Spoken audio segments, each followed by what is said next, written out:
வணக்கம். All India radio Chennai.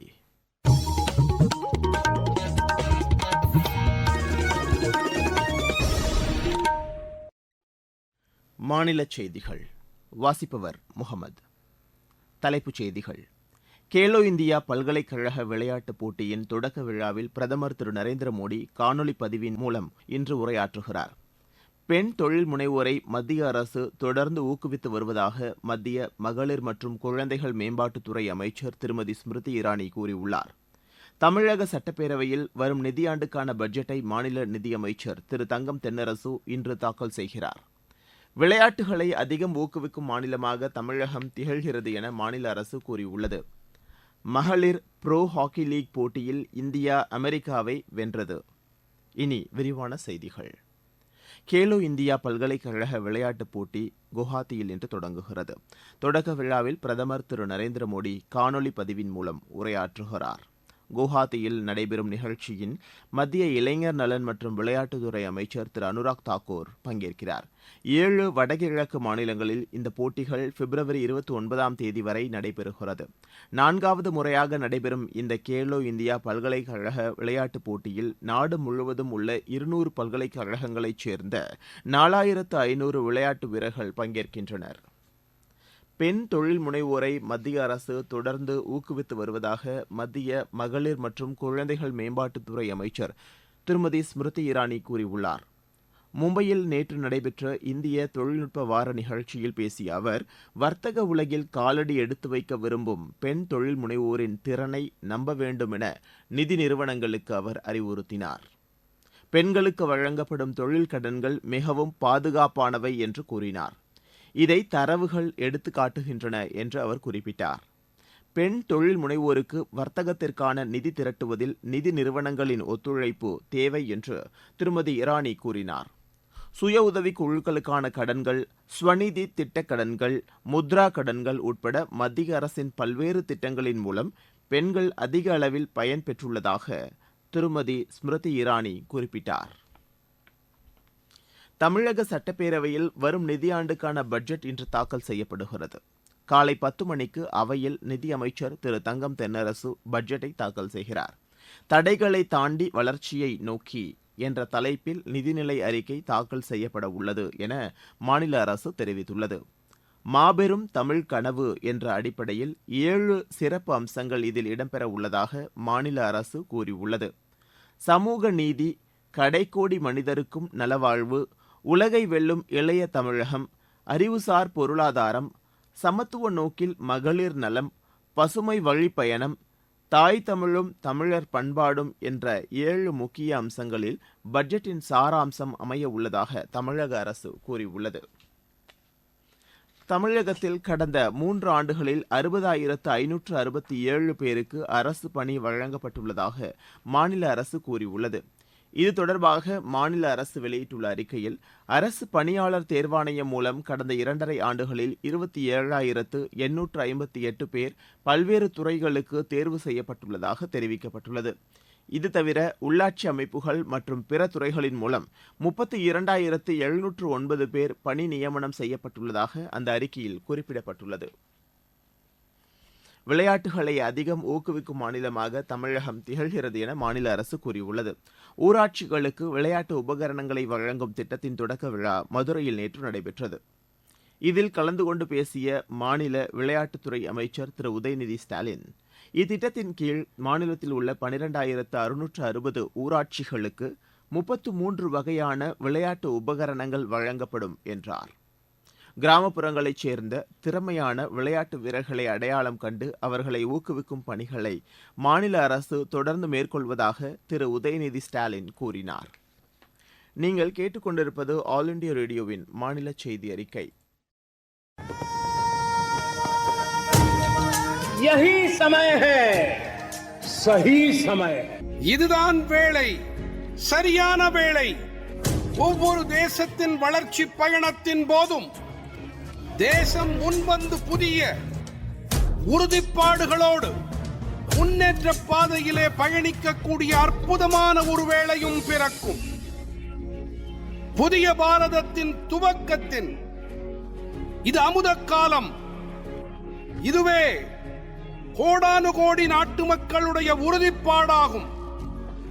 அமுத காலம் 25 ஆண்டுகளுக்கு ஆனது. ஆனால் நாம் நம்முடைய லட்சியங்களை அடைவதற்காக இப்போதிலிருந்தே முனைப்புடன் செயல்பட வேண்டும். भारत को गढ़ने का यही समय है.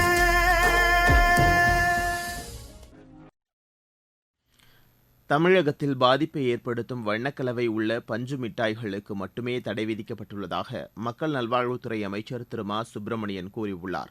புதுச்சேரியில் நேற்று நிகழ்ச்சி ஒன்றில் பங்கேற்ற பின் செய்தியாளர்களிடம் அவர் இதனை தெரிவித்தார். தமிழ்நாட்டில் இருக்கிற ஃபுட் சேஃப்டி டிபார்ட்மெண்ட் உணவு பாதுகாப்பு துறையின் சார்பில் இந்த பஞ்சு மிட்டாய்களை ஆய்வுக்கு உட்படுத்த சொன்னோம்.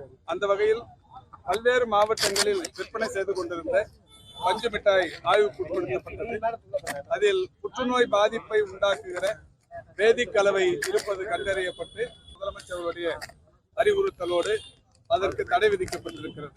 வண்ணக்கலவை இருக்கிற பஞ்சு மிட்டாய்க்கு மட்டும்தான் தடை, மற்றபடி வெண்மை நிறத்தில் இருக்கிற பஞ்சு மிட்டாய்க்கு தடை இல்லை என்பதும் தெளிவுபடுத்தப்பட்டிருக்கிறது. ராமநாதபுரம் மாவட்டம் தனுஷ்கோடி அரிச்சல்முனை பகுதிக்கு பிரதமர் திரு நரேந்திர மோடி அண்மையில் வந்ததை அடுத்து இப்பகுதிக்கு சுற்றுலாப் பயணிகளின் வருகை அதிகரித்துள்ளது. பிரதமரின் வருகையால் ஊக்கம் பெற்று தாம் இங்கு வந்ததாக சேலத்தைச் சேர்ந்த சுற்றுலாப் பயணி திரு ராஜாராம் எமது செய்தியாளரிடம் தெரிவித்தார். நம்மளோட மாண்புமிகு பிரதமர் அவர்கள் அரிச்சல்முனைக்கு வந்து போனதால் நான் இதுக்கு முன்னால் அரிச்சல்முனை ஏரியாவுக்கு வந்ததில்லை. அதனுடைய உண்மையாலுமே அது ஊக்குவிக்கப்பட்டதால் இங்கே வந்தேன். ரொம்ப இடம் நல்லா இருக்குது. அவர் வந்துட்டு போனதுக்கப்புறம் இங்கே ஒரு நல்ல ஒரு டூரிஸ்ட் ஸ்பாட்டாக இது ஆயிருக்குன்னு நான் நினைக்கிறேன். இன்னும் ஃப்யூச்சராக இன்னும் இதை தமிழக சுற்றுலாத்துறையும் இந்திய அரசாங்கமும் இதை இன்னும் ஒரு சுற்றுலா தலமாக ஆக்கினா இன்னும் மக்களுக்கு பயனுள்ளதாக இருக்கும்னு நான் நம்புகிறேன்.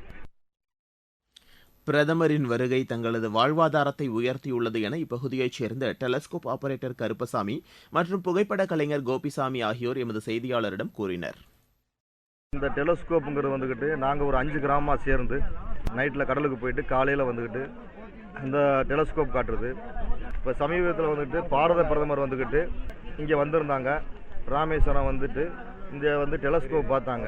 பார்க்குறதுக்கு முன்னாடி சனி ஞாயிறில் ஒரு 5000 to 6000 பேர் யாத்திரைகள் வருவாங்க. டூரிஸ்ட் பிளேஸ்ன்னு பார்ப்பாங்க, இதெல்லாம் பார்ப்பாங்க. பிரதமர் போனதுக்கப்புறமா இப்போ குறைஞ்சது 10,000 to 12,000 பேருக்கு மேலே வர்றாங்க. இதனால எங்களுக்கு ஒரு வாழ்வாதாரமும் உயர்ந்து இருக்குது.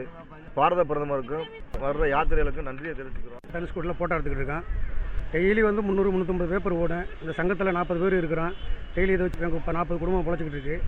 இப்போ மோடிஜி சமயத்தில் போனதுனால அதிகமாக மக்கள் வர்றாங்க, அதிகமாக ஃபோட்டோவும் ஓடுது. அதனால நம்ம நாட்டு பிரதமருக்கு மோடிஜிக்கு மக்களுக்கு நன்றி தெரிவிச்சுக்கணும். இருவரிச் செய்திகள். ஏமனில் ஹவுதி கிளர்ச்சியாளர்களின் கப்பல்கள் மீது அமெரிக்கா தாக்குதல் நடத்தியுள்ளது.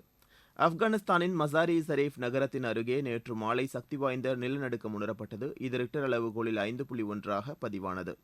இந்தோனேஷியாவில் புதிய அதிபராக தேர்வு செய்யப்பட்டுள்ள திரு பிரபாவோ சுஃபியான்தோவுக்கு பிரதமர் திரு நரேந்திர மோடி வாழ்த்து தெரிவித்துள்ளார். வேளாண் மற்றும் பதப்படுத்தப்பட்ட உணவுப் பொருட்கள் ஏற்றுமதி மேம்பாட்டு ஆணையம் இந்தியாவிலிருந்து ரஷ்யாவுக்கு கடல் வழியாக வாழைப்பழங்களின் ஏற்றுமதிக்கு ஏற்பாடு செய்துள்ளது. கிருஷ்ணகிரி நகராட்சி மேல்நிலைப் பள்ளியில் 5 ஸ்மார்ட் வகுப்புகளை மாநில அமைச்சர் திரு சக்கரபாணி திறந்து வைத்தார். வனவிலங்குகள் தண்ணீர் தேடி ஊருக்குள் வருவதை தடுக்க தமிழக வனப்பகுதிகளில் புதிதாக 18 தண்ணீர் தொட்டிகள் அமைக்கும் பணி நடைபெற்று வருவதாக மாநில வனத்துறை செயலாளர் திருமதி சுப்ரியா சாஹூ தெரிவித்துள்ளார்.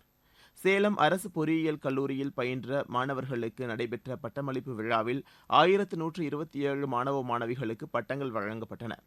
பழனி அருள்மிகு தண்டாயுதபாணி சுவாமி ஆலயத்தில் மாதாந்திர பராமரிப்பு பணி காரணமாக நாளையும் நாளை மறுநாளும் ரோப்கார் சேவை இயங்காது என கோவில் நிர்வாகம் அறிவித்துள்ளது. சென்னையில் இந்த நிதியாண்டின் 2வது அரையாண்டுக்கான குடிநீர் மற்றும் கழிவுநீர் அகற்று வரியை மார்ச் 31ஆம் தேதிக்குள் செலுத்த வேண்டும் என சென்னை குடிநீர் வழங்கல் மற்றும் கழிவுநீர் அகற்று வாரியம் கூறியுள்ளது. விளையாட்டுச் செய்தி. மகளிர் ப்ரோ ஹாக்கி லீக் போட்டியில் இந்தியா அமெரிக்காவை வென்றது. ரூர்கேலாவில் நேற்று மாலை நடைபெற்ற போட்டியில் இரு அணிகளும் தலா ஒரு கோல் அடித்து சமநிலை பெற்றன. இதையடுத்து பெனால்டி ஷூட் அவுட் முறையில் இந்திய அணி 2-1 என்ற கணக்கில் வெற்றி பெற்றது. இன்று ரூர்கேலாவில் நடைபெறும் போட்டியில் இந்திய ஆடவர் அணி ஸ்பெயினை எதிர்கொள்கிறது. மீண்டும் தலைப்புச் செய்திகள். கேலோ இந்தியா பல்கலைக்கழக விளையாட்டுப் போட்டியின் தொடக்க விழாவில் பிரதமர் திரு நரேந்திர மோடி காணொலி பதிவின் மூலம் இன்று உரையாற்றுகிறார். பெண் தொழில் முனைவோரை மத்திய அரசு தொடர்ந்து ஊக்குவித்து வருவதாக மத்திய மகளிர் மற்றும் குழந்தைகள் மேம்பாட்டுத்துறை அமைச்சர் திருமதி ஸ்மிருதி இரானி கூறியுள்ளார். தமிழக சட்டப்பேரவையில் வரும் நிதியாண்டுக்கான பட்ஜெட்டை மாநில நிதியமைச்சர் திரு தங்கம் தென்னரசு இன்று தாக்கல் செய்கிறார்.